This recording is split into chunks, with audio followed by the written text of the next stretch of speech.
우리 이제 빠르게 해봅시다. 네. 너무 많아. 사실상 높임 표현했으면 그 뒤에 거는 금방 끝나. 속다. 그럼 뭐 절대 시제, 상대 시제 이런 부분 있죠. 그럼 뭐 그냥 뭐 같이 한번 빨리 해볼까? 절대 시제는 뭐를 기준으로 결정이 됐네? 발화시. 발화시를 기준으로 결정이 된대요. 부산은 휴가를 온 사람들로 붐볐다라는 문장에서 봅시다. 이거를 절대 시제로 보았을 때는 발화시를 기준으로 볼 때 과거 시제래요. 부산은 휴가를 온 사람들로 붐볐다. 휴가를 왔던, 지금 휴가를 온 거 있죠? 네. 부산으로 온 거. 온 거는 과거에 있었던 일이고 지금 붐비고 있는 상황을 보는 건 현재잖아요. 그래서 이 온을 과거로 보는데 근데 상대 시제로 봤을 때는 붐볐다의 사건 시인 과거를 기준으로 볼 때 현재 시제에 있기 때문에 이 현재 시제로 볼 수가 있대. 무슨 말이야? 붐볐다라는 이 과거의 일을 얘기할 때요. 그 과거 그 당시에는 현재였기 때문에 얘를 현재 시제로 본다고. 예. 예. 그렇군요. 이해돼요? 예. 진짜? 내용 잘 되는데요. 아 그래요? 예. 이게 안 된 느낌이어가지고.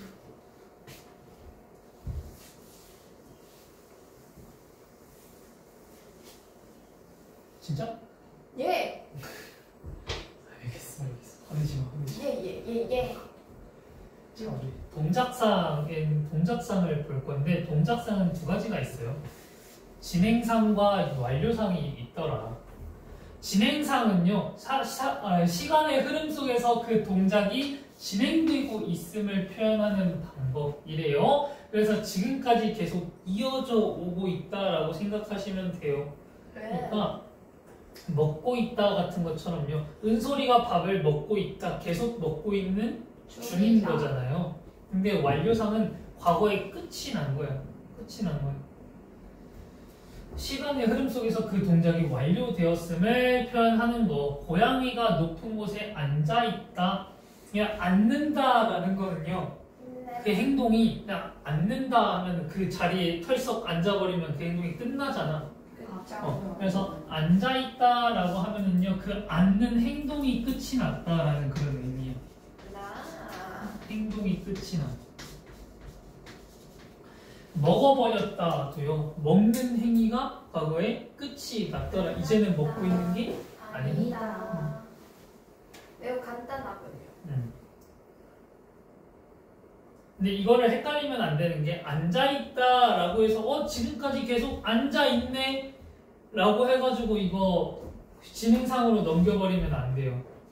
왜냐면 그 자리에 앉는 행위 자체는 이 의자에 닿는 순간 끝나.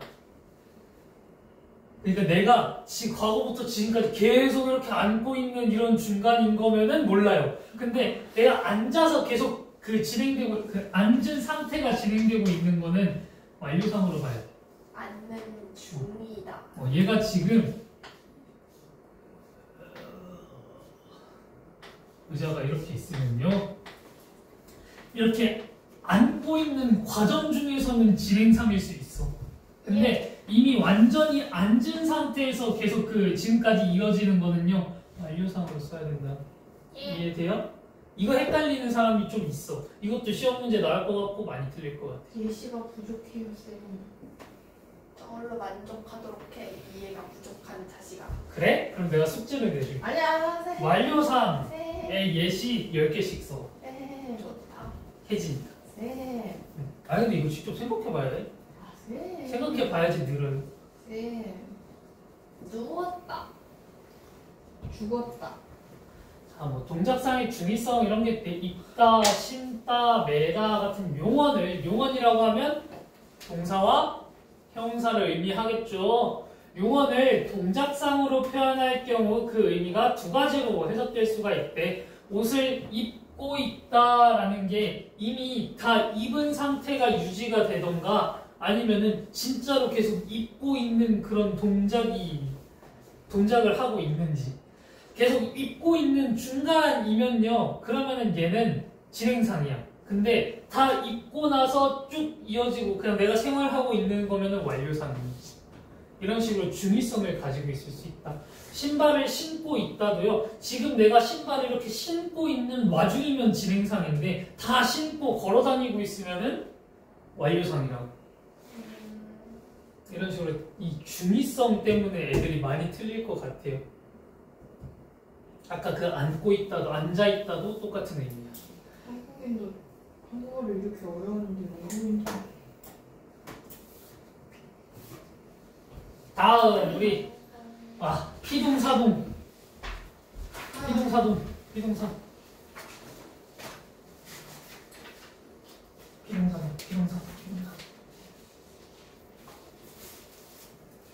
자, 피동의 반대는 능동이에요. 피동의 반대는 능동. 같이 봅시다. 피동 표현의 개념이래.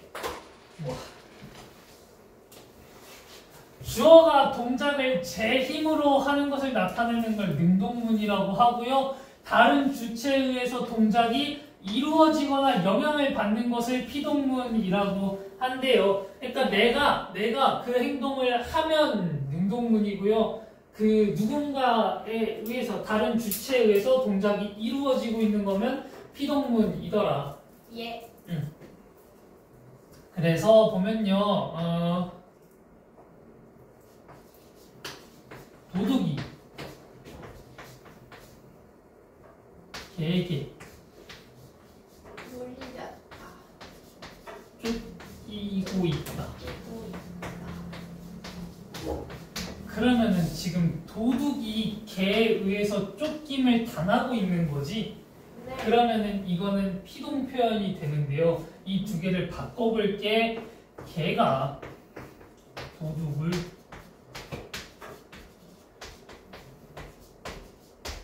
쫓고 있다 라고 하면은 개라는 주체가 지금 도둑을 쫓는다라는 행위를 하고 있는 거니까 능동 표현이 된다고. 네. 이해돼요? 그럴 때 피동문을 형성을 하는데 지금 여기 보시면요. 능동문의 주어가 피동문의 부사어가 된다라는 게 이런 의미예요. 고양이가 능동문에서는 고양이가가 주어였는데 이거를 피동문으로 바꾸려고 하니까 주어를 뭐로 만들어주겠대? 부사어로 만들어주겠대요. 여기도 똑같아. 능동문의 주어를 피동문의 부사어로 바꿔주면서 피동문으로 바꿔버리겠다고. 그리고 능동문의 목적어 도둑을 했을 때 이 도둑이요. 피동문의 뭐가 된다고? 주어가 되더라. 그리고 능동사는 피동사로 바뀐대요. 피동사, 피동 표현할 때 뭐 추가해줘야 돼?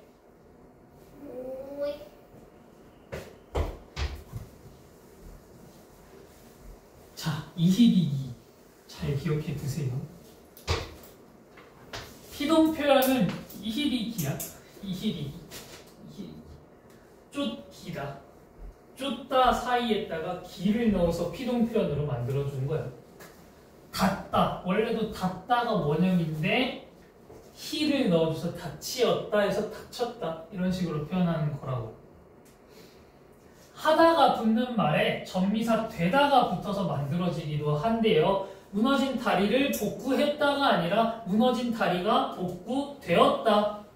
복구되었다. 다리 자체가 내가 스스로 막 자가 복구 시스템을 갖고 있는 게 아니라 누군가에 의해서 복구가 된 거니까 되다를 써가지고 피동을 만들어줄 수도 있더라. 영어의 능동 수동이랑 비슷하네요. 맞아요. 수동태. 국어에서는 피동태. 피동. 수도. 국어에서는 피동. 통사적 피동이라고 해서요. 이거는 그냥 형태적인 건데 용언의 어간에 어지다가 붙어서 만들어지더라. 용언의 어간이라고 하면은 쓰다라고 했을 때 바뀌지 않는 부분 이 쓰 뒤에요. 어지다를 붙이겠대. 그러면 써지다 라는 피동 표현이 만들어진다고요. 피동 표현. 용언의 어간에 게 되다가 붙어도 피동 표현이 만들어지더라. 쓰게 되다 해도 피동 표현이 만들어지겠죠. 예. 이런 식으로 피동 표현은 이힐이기 되다, 어지다 정도만 생각해 주시면 돼요. 이희리기 되다, 뭐뭐 하게 되다, 어지다. 이것만 기억해 주시면 되겠습니다. 피동표현으로 바꿔라고 했을 땐 주어를 부사어로, 목적어를 주어로. 그 다음에 피동표현에 이희리기 되다, 어지다, 개되다. 이거 붙이는 거. 좋아요.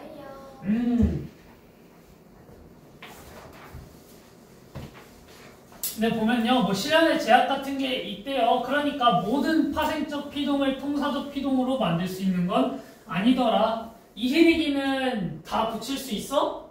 아니, 못 붙이는 것도 있긴 해요. 못 붙이는 것도 있어.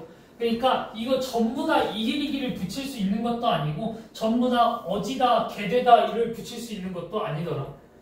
어떤 거는 어지다가 되는데 어떤 거는 이희리기가 못 붙는 것들이 있고요. 어떤 거는 이희리기가 붙어도 어떤 거는 어지다, 개되다가 안 되는 경우가 있더라. 그냥 이런 것들이 현실적 제약이라고 하는데 상황에 맞게 쓰시면 됩니다.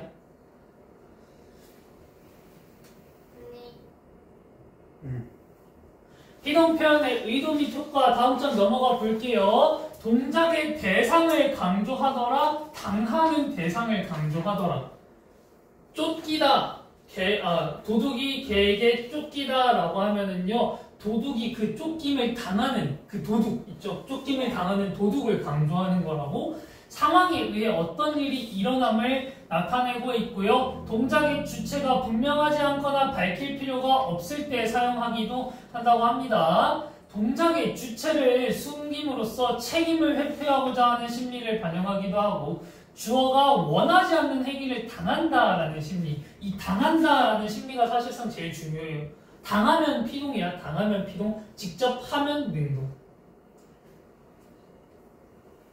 이중피동은 하면 안 된다라는 그런 의미예요. 못이 뽑혀지다 이런 것들 있죠. 그러니까 이희리기랑 어지다, 개되다를 같이 쓰는 경우. 혀지다. 이것도 이희리기랑 어지다를 같이 쓰는 경우. 이희리기 패인. 파인이 맞고 펜이 맞더라. 이런 것들이 동시에 쓰이면 안 된다고요. 믿겨지지 않았다, 믿기지 않았다가 맞다고. 이희리기랑 어지가 같이 쓰이면 안 되더라. 이랑 어지다가 같이 쓰이면 안 되더라. 이런 식으로 이중피동을 쓰면 틀린 문장이 됩니다. 이 정도만 파악해 주세요. 알겠죠? 이것도 지금 이랑 이가 같이 쓰인 그런 거죠? 그 두 개를 동시에 쓰면 안 된다. 다음은 사동 표현이에요. 사동. 사동 표현의 반대는 주동문이에요. 주동사동. 사실 아까 피동은 이희리기였죠. 사동은 그냥 이희리기 우구추만 외우시면 돼요. 우구추? 이희리기 우구추. 사동 표현의 개념에 대해서 같이 봅시다. 주어가 동작을 직접 하는 것을 주동문이라고 하고요. 주어가 남에게 동작을 시키는 것을 사동문이라고 하더라. 피동문은 당하는 거, 사동문은 시키는 거. 이해돼요?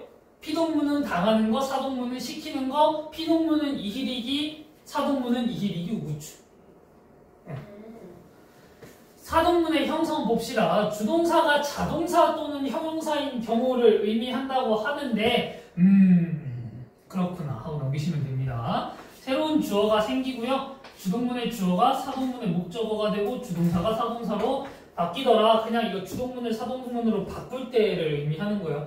주동문을 사동문으로 바꿀 때 새로운 주어를 넣어주고요. 주동문의 주어는 목적어로 바뀌게 되고 주동사, 자동사가 있으면 얘를 사동사, 여기 보면 울, 얻다 사이에 리를 넣어줘서 사동사로 바꿔준 거야. 울렸다. 울리었다 해가지고 울렸다 이런 식으로. 형이 동생을 울렸다. 바꿀 줄 알겠어? 예. 바꾸는 거 어렵지 않아요. 어렵지 않아. 너무 또 어렵게 생각해서 어떻게 바꿔요 이러지 말고 일단 한번 바꿔봐. 겁먹지 말고 일단 바꿔봐. 죽였다.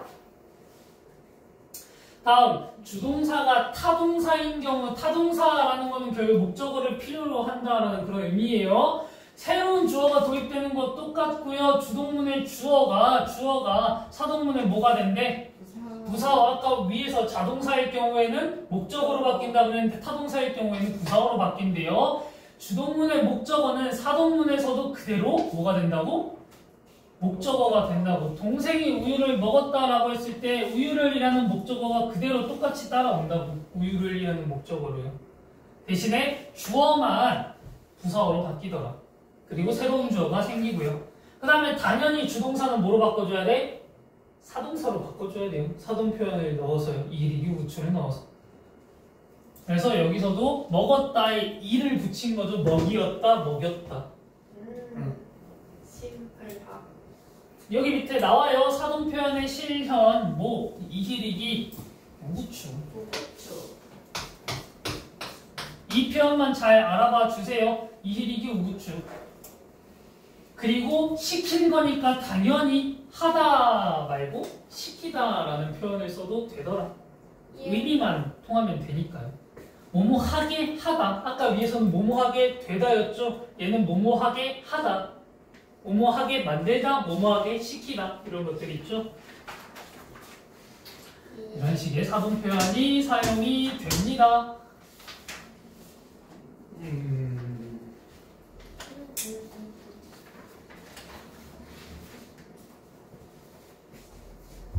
사동 전미사의 이중 사용에 대해서도 한번 봅시다. 자다, 재우다, 서다, 세우다, 하다, 태우다 이런 것들이 있는데 위에 예서와 같이 사동사의 사동 전미사가 몇 개씩 나타나는 경우가 있대? 두 개씩 나타나는 경우가 있는데 의미적으로는 몇 번의 사동의 의미?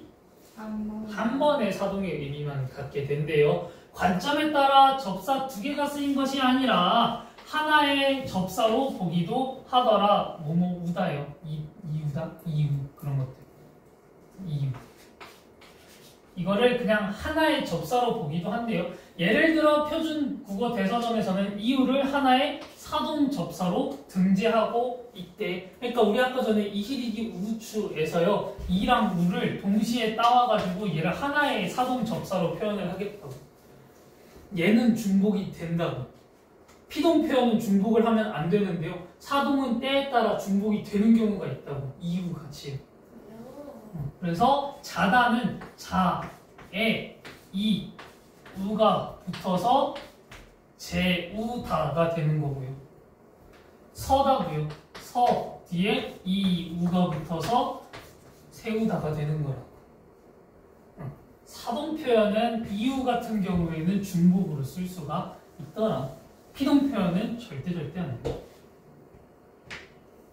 사동 표현의 의미, 의도 및 효과입니다. 행동을 시키는 주체를 강조해요. 아까는 뭐를 강조했어? 피동 표현. 행동을 당하는 주체를 강조했다면 이번에 행동을 시키는 주체를 강조하게 되고요.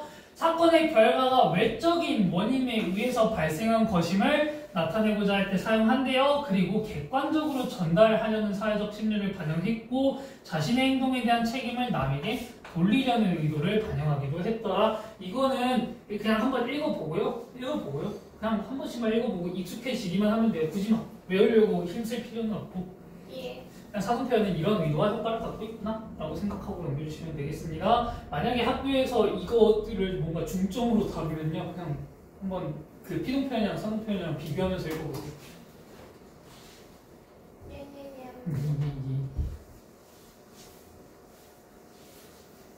자, 사전 표현의 의미 차이, 뭐 직접 사동과 간접 사동이라고 나눠져 있어요. 주어가 사동의 대상, 그러니까 내가 시키는 그런 대상에게 그 행위에 함께 참여하는 경우를 직접 사동이라고 하고요. 그렇지 않은 경우를 간접 사동이라고 한대. 일반적으로 사동사에 의한 파생적 사동 있죠. 아까 전에 이히리기 우추 넣는 거. 걔네들은 두 가지로 해석이 가능하지만 통사적 사동 뭐뭐 하게 하다 이거 있죠. 뭐뭐 하게 하다는 간접 사동으로만 해석이 된대요. 보자. 어머니가 딸에게 따뜻한 옷을 입혔다. 히 들어갔죠. 얘는 파생적 사동이야. 파생적 사동. 어머니가 직접 딸에게 옷을 입히는 행동을 했다라는 의미와 딸이 스스로 옷을 입도록 어머니가 지시했다라는 의미가 담겨져 있대요. 그러니까 너희들한테 따뜻한 옷을 입어라고 얘기한 것도 입힌 거고요. 직접 이렇게 입혀준 것도 입힌 거라고. 두 가지 의미가 드러난다고. 다만 뭐뭐 하게 하다라는 이 표현은요. 그냥 시키는 의미만 있다고. 직접 참여하는 의미는 없더라. 그런 의미예요. 그런 의미. 명령. 예외가 있대. 예외. 난 이런 예외가 항상 우리를 괴롭혀요. 아까 전에 사동사, 그 파생적 사동은 두 가지로 해석이 된다라고 했는데 통사적 사동은 한 가지, 간접 사동밖에 안 된다. 뭐 이런 식으로 얘기를 했었어요. 근데 문장에 따라서 그렇지 않은 경우도 있으므로 내용을 잘 살펴보아야 한다. 언제나 예외는 존재한다. 내가 문고리를 돌렸다. 손을 다친 아이에게 아버지가 밥을 먹였다라는 내용이 있는데요. 와, 얘들아, 손을 다친 아이에게 아버지가 밥을 먹였다. 이거 손을 다쳤는데 아이가 혼자 밥을 먹게 시켰다? 이건 아동학대죠. 아동학대라고. 그러니까 이런 경우에는 당연히 아빠가 참여해서 밥을 먹여줬거나 직접 먹여줬거나 줬구나 라고 생각할 수 있다고. 그렇구나. 그리고 내가 문고리를 돌렸다라는 것도요. 내가 문고리를 돌렸다. 문고리 보고 돌아가라라고 시킨 건 아닐 거 아니야. 돌아가렴. 그러니까 뭐 해리포터 마냥 한 것도 아니고 얘한테 문고리에 자아를 준 것도 아니고 내가 직접 돌린 거죠. 참여한 거라고. 이런 식으로 맥락을 항상 파악해야 된다. 그래서 예상컨대 직접 사동이냐 간접 사동이냐로 문제 하나 나올 수. 사동 표현 쫙 넣어놓고요. 이 중에서 뭐 직접 사동이 사용된 거 아니면 뭐 직접 사동이 사용되지 않은 거 하나를 고르시오. 이런 식으로 뭐 아니면 뭐 보기 지문에서 막 쫙 해놓고 이 밑줄과 같은 사동 표현이 사용되지 않은 것을 고르시오. 같은 사동 표현이 사용된 것을 고르시오. 이런 식으로 나오면은 그게 간접 사동인지 직접 사동인지 파악할 줄 알아야 된다. 복잡하죠? 복잡해요. 우물풍선을 보냈다. 왔대요 지금. 얘들아, 잘못된 사동 표현 있는데 얘들아, 환기시켜라 라고 얘기하는 거 있죠. 환기시키다. 환기하다가 맞대요. 그러니까 이 시키다라는 표현을요. 시키다라는 표현을 무분별하게 사용하면 안 되겠더라. 시키지 않은, 시킴의 의미가 드러나지 않는데 시킨다라고 표현을 하는 거지. 실내를 환기시키다. 누구한테 시켰는데? 제가요. 시킴의 대상이 존재하지 않을 경우 부모님께 친구를 소개시키다. 누구를 시켰는데? 누구를 시켜서 소개했는데? 저희요. 꿈을 실현시키다. 이런 것도 전부 다 하다. 와. 시킴의 의미, 사동의 의미가 들어가지 않음에도 불구하고 시키다를 사용하는 것은 허용되지 않는다. 잘못되었다라고 생각을 한대요. 쌤 그러면 예를 들어서 환기시켜가 아니라 환기해가 되는 거예요? 우리 엄마가 맨날 나뭐 환기시켜라고 하는데. 그러면 엄마 그거 잘못된 사동 표현이야. 앞으로 나한테는 환기해라고 좀 말해주길 바랄게. 엄마한테 한 대 맞. 맞을 수도 있어요. 환기해는 그리고 명령문인데. 환기해. 환기시켜. 또 환기시켜. 환기를 왜 시켜? 공기가 맑아지기 위해. 환기 좀 해라. 보통 이렇게 표현하죠. 그럼 소개시켜줘도 소개해줘야가 그게 맞는 거죠. 누군가를 사동의 표현이 들어가는 게 아니니까 소개하다가 사실 맞는 거지. 소개시켜는 잘못된 표현인 거고요. 형태와 같은 피동사와 사동사의 구별법이래. 보면요, 둘 다 이히리기가 겹치잖아. 맞죠? 피동 표현이랑 사동 표현이랑 이히리기는 겹친다고. 사동 표현은 우구추가 추가로 되긴 하지만 이히리기가 겹쳐요. 네. 이 경우에 이런 경우를 사용하면은 피동사와 사동사를 구별하기가 쉽다고 합니다. 일단은 문맥. 당연히 문맥. 누군가를 시키는 의미인지 당한 의미인지를 파악을 해줘야 된다. 문맥상으로. 모든 경우에 해당하는 것은 아니지만 하지만 목적어의 유무로도 피동사와 사동사를 구별하기도 한데요. 여기 볼까? 손을 다친 아이에게 아버지가 밥을 먹였다라고 하네요. 목적어가 있어. 예. 목적어가 있어. 그러면 무슨 동사? 사동사. 아이가 아빠에게 안겼다. 지금 여기 목적어 있어? 없어요. 그래서 피동사라고 판단하기도 하더라. 근데 이거는 예외가 너무 많아. 그래서 제일 추천하는 방법은 이거예요. 사실상 문맥으로 파악하는 거. 시킴의 의미가 들어가 있냐, 당함의 의미가 들어가 있느냐에 따라서 사동, 피동으로 나눠줘야 한다. 예. 네. 예진이가 예진이에게 안겼다.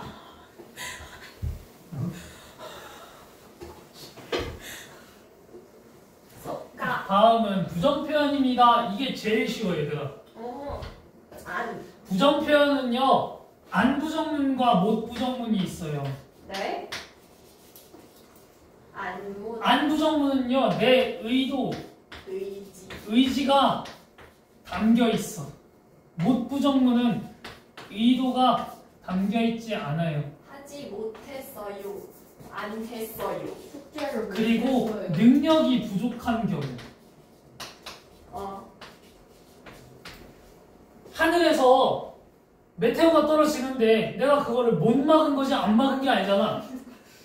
하늘에서 유성이 막 내 학교로 떨어져. 근데 내가 그걸 막을 힘이 있어? 없어요. 이럴 경우에는 못 막았다라고 표현하는 거라고. 야, 너희들이 학원에 못 오는 게 아니라 안 오는 거라고. 이 세 명은 알겠죠? 안 온 건가요? 여기 이제 그 세 명은 그냥 안 온 게 되는 거죠.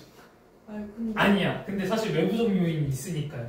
불가피한 거니까. 못 왔어요. 명절 때 어머님께서 이제 너희들을 할머니 댁이나 아니면 뭐 시골로 데려가기, 시골? 도시로 데려가나? 아무튼 간에 할머니 댁으로 데려가기, 가족들이 모이는 그런 장으로 데려가기 위해서 어쩔 수 없이 학원에 못 나오는 경우가 있었기 때문에 그런 경우 내 의도나 의지가 들어가지 않은 외부적 요인, 외부 요인에 의해 어쩔 수 없는 경우는 못이라고 하는데 그냥 내가 하기 싫어서 안 한 거 있죠.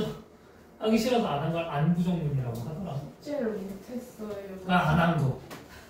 아니. 숙제를 못 하려면 일주일 내내 뭔가 있어야 돼. 일주일 내내 뭐 지진이 나던가, 일주일 내내 화산이 터지던가, 아니면 뭐 전쟁이 나던가. 손 다쳐서 숙제를 못했어요. 왼손으로 하면 되죠. 오른손잡이면요? 왼손 연습을 하면 되죠. 불가피한 거 아니에요? 아니죠. 손가락 있잖아. 양손을 다쳤어. 양손을 다쳤어? 그럼 나랑 만나가지고 숙제하면 되지. 내가 이거 정답 몇 번이야? 정답 몇 번이야? 물어볼게. 발가락으로 하라 그럴 줄 알았는데. 발가락으로 해도 되고요. 좋은 생각이다.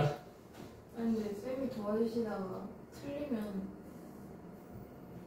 그러니까 틀린 답을 말했는데 어쨌든 받아 적으실 거 아니에요? 응. 좀 그렇지 않아요? 왜요? 나 혼자 실실 웃겠죠. 아 이거 틀렸네. 틀렸는데 맞다고 생각하는 이러면서. 어쨌든 난 숙제는 할 수 있다. 숙제를 못하는 건 없다. 웬만하면. 짧은 부정문은요, 그냥 표현을 쓸 때 아니나 못을 사용하는 거고요. 긴 부정문은 않다, 뭐뭐하지 않다, 뭐뭐하지 못하다 이런 식으로 좀 길게 사용하는 것을 의미합니다. 사실 그렇게 뭔가 심오한 건 없어요. 심오한 건 없어. 말 그대로. 말 그대로 짧은 부정문은 안, 못 이거 사용하고 숙제를 안 했다. 숙제를 하지 않았다는 긴 부정문, 숙제를 안 했다는 짧은 부정문. 숙제를 못 했다는 짧은 부정문, 숙제를 하지 못했다는 긴 부정문. 이런 식으로. 간단. 여기 그래서 그냥 똑같이 나와 있어요. 내가 설명한 것 그대로. 의지 부정. 의지가 없어. 안 해요. 안 맞아. 의지가 있어. 의지가 있는데 부정하는 거는 안 한 거고요. 내 의지대로 안 한 거는 안 한 거고요. 내 의지가 없이 객관적 사실에 의한 부정을 단순 부정이라고 하고요. 이때 뭐뭐 하지 않았다도 결국엔 안 부정입니다. 아하. 내 의지가 담겨 있거나 아니면은 객관적인 사실에 의해서 부정을 하거나. 비가 오지 않았다. 비가 오지 않은 거 내 의지가 담겨 있다고 해서 안 올 수가 있냐 이거야. 그죠. 내 의지대로 날씨가 흘러가? 아니요. 아니야. 이게 객관적인 사실이라고 어제 있었던 그런 사실을 의미할 때도 단순 부정이라고 해서 안 부정문을 사용하더라. 예. 못 부정문은요 능력 부정 이나 다른 외부 원인에 의한 부정을 표현을 했대요. 외부의 원인에 의한 부정. 내가 밖에 나가지 못한 이유 폭우가 쏟아졌기 때문에 외부적 요인 때문에 내가 그를 못 만난 이유 만날 만한 능력이 없었나 보죠. 그렇게 유추할 수 있겠죠? 능력 부정. 잠깐만. 그 밑에 충격적인 게 있는데요. 말다 부정문이요? 말하라가 왜 안 되죠? 자, 같이 봅시다. 명령문과 청유문에서만 사용되는 게 있어요. 명령문이나 청유문에서는요, 안, 못 부정문이 안 돼요. 너 이거 좀 못해.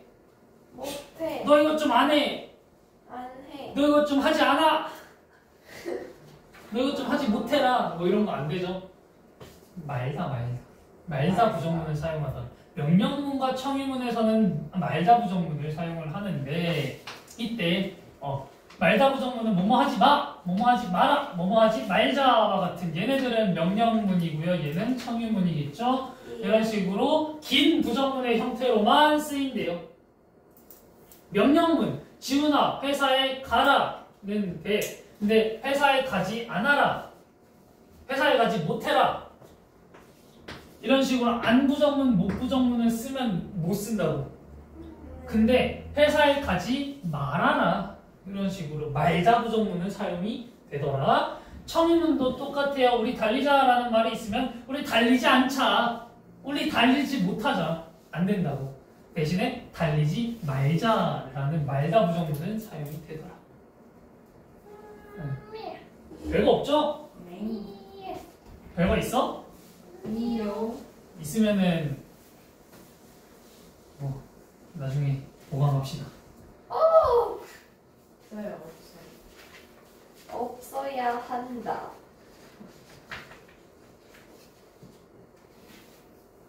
말아와 마라 여거도요. 한번 같이 봅시다. 근데 그렇게 중요한 내용은 아니야. 말다가 명령형으로 쓰일 때는 리을을 탈락시켜 마라와 같이 써야 했었대. 예전에는요. 근데 지금은 2015년부터는요. 현실의 쓰임을 반영해서 말아라와 같이 리을을 탈락시키지 않고 쓰는 것을 인정하게 되었대.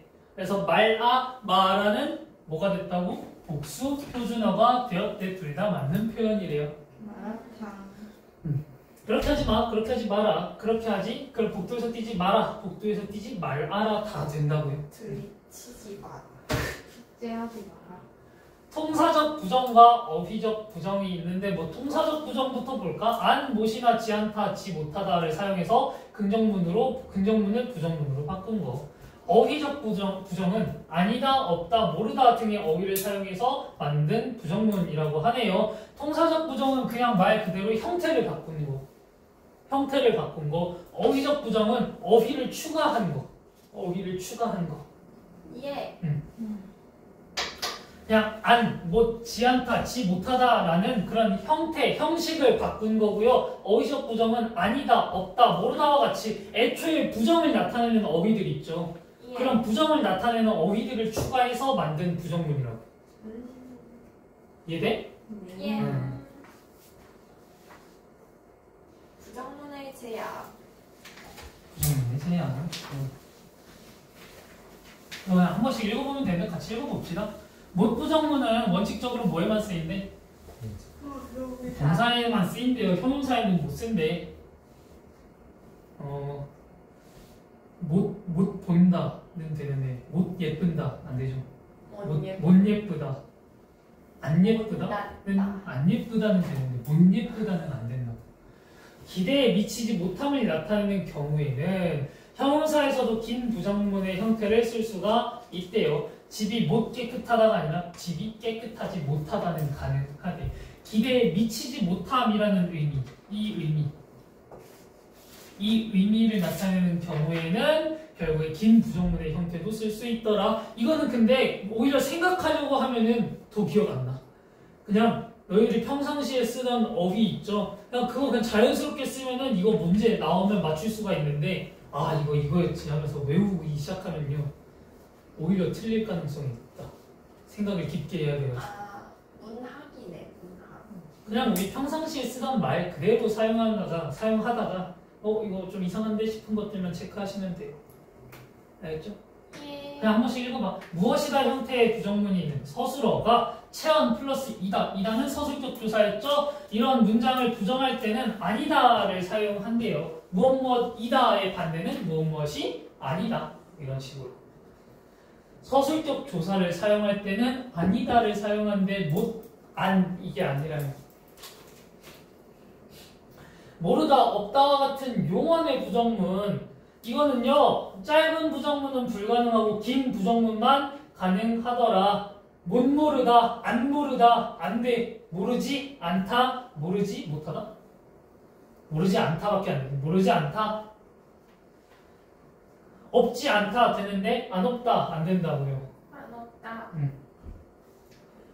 다음 음절이 긴 용언의 부정문인데요. 음절이 길다라는 거는요 글자 수가 많다. 글자 수가 많다.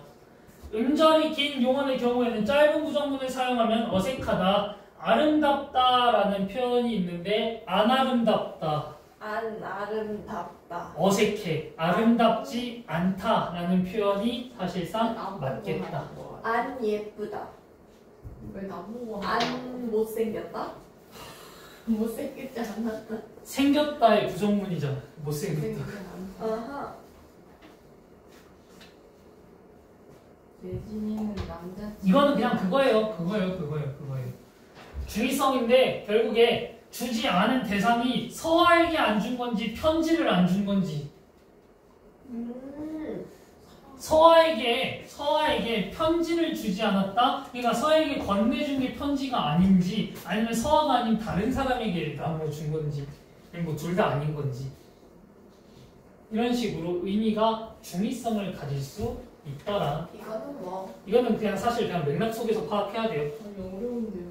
뭐가 어려워? 이렇게 보니까 뭐 많아 보이는데 되게? 그래? 봐봐. 처음부터 볼게요. 주지 않았대. 부정문인데 뭐를 부정하는 걸까? 처음 민호를 부정하는 거야. 서아에게 편지를 준 사람이 민호가 아니라 누가 있을까? 철수가 서아에게 편지를 줬다고 칩시다. 그럼 이때 이 부정문 쓸 수 있겠죠. 민호가 서아에게 편지를 준 건 아니니까. 두 번째, 서아가 아니라 누구? 철수 나왔으면 영이 나와야지. 민호가 준 건데 서아가 아니라 영희한테 준 거야. 그래서 민호가 서아에게는 편지를 주지 않았다. 이런 식의 의미가 될 수도 있다고요. 다음에 편지를 준 게 아니라 다른 걸 준 거야. 민호가 서아에게 그 편지를 주지 않았다. 편지가 아니라 뭐 다른 뭐 고민이든지 뭐 다른 걸도 쓸 수도 있고요. 왜 어렵니? 이런 식으로 마지막에 또 이제 이 주다를 부정하는 거죠. 그냥 주지 않았다. 민호가 서아에게 그 편지를 준 것은 아니라 빌려준 걸 수도 있고요. 네. 이런 식으로 이 주다의 의미가 부정이 된 거예요. 이해가 돼. 이해돼요? 아니면요? 우리가 보통 주다라는 거는 그 사람에게 모든 걸 맡기고 나에게 소유권이 넘어갔다라는 의미인데 소유권은 내가 가지고 있고 그냥 잠깐 빌려준 걸 수도 있다고. 편지 한번 읽어봐라 하고 빌려준 걸 수도 있다고. 보여준 걸 수도 있고. 예. 마지막 야호. 인용 표현입니다. 인용 표현 마지막. 이것도 뭐. 이게 제일 쉬워. 부정 표현보다 더 쉬워. 인용 표현은 결국에 다른 사람의 말이나 글을 직접 또는 간접으로 끌어다 쓰는 것을 인용이라고 하고요. 인용격 조사 뭐 있어? 미야오. 뭐 있어? 미야오. 인용격 조사 뭐 있어? 미야봉이라는데요. 미야옹이요? 고! 라고가 있죠. 이거 잊어먹으면 좀 서운한데. 고라고. 인용격 조사 고라고. 라고는 직접 인용이야 간접 인용이야? 직접 인용.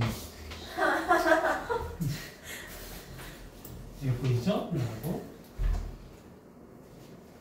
돈은 간접 인용입니다. 예. 아마 직접 인용의 경우는요, 그 형식과 내용을 그대로 가져온 거야. 그대로. 네. 그대로 가져와서 보통은요, 큰 따옴표를 써요. 그리고 조사 라고를 씁니다. 친구가 서점에 가자라는 그 대사를 나한테 쳤대. 내가 이 대사를 그대로 전달하고 싶어. 그래서 집에 가서 엄마, 친구가 나한테 서점에 가자라고 얘기했어. 서점에 가자라고 얘기했어. 이게 친구가 한 말 그대로 가져온 거니까. 근데 간접 인용으로 바꿔볼게요. 엄마, 친구가 서점에 들르자고 했어. 물론 서점에 간다라는 의미는 똑같지만 서점에 가자라는 그 대사를 그대로 가져온 건 아니고 서점에 간다라는 의미만 챙겨왔다고. 그래서 가자 대신에 들르자라는 말로 바꿔서 표현함으로써 뒤에 인용격 조사 고가 나온다고. 여기 봅시다. 다른 사람의 말이나 글을 원래의 형식은 유지하지 않고 뭐만 끌어다 썼대? 내용만 끌어다가 썼다고요. 서점에 간다라는 그 내용만 끌어다가 쓰고 형식은 가자가 아니라 들르자로 바꿨다고. 그 경우에는 고를 써야 돼요. 고. 그리고 큰 따옴표 쓰지 않습니다. 지식 표현, 높임 표현, 시간 표현, 종결 표현 등을 상황에 맞게 적절하게 바꾸어 쓴다고 합니다. 그러니까 결국에 내 말로 바꾸어서 얘기한다는 그런 의미야. 친구의 말을 그대로 쓰는 게 아니라 친구의 말을 내 표현으로 바꿔서 쓴다고. 내가 그 상황에 맞게요.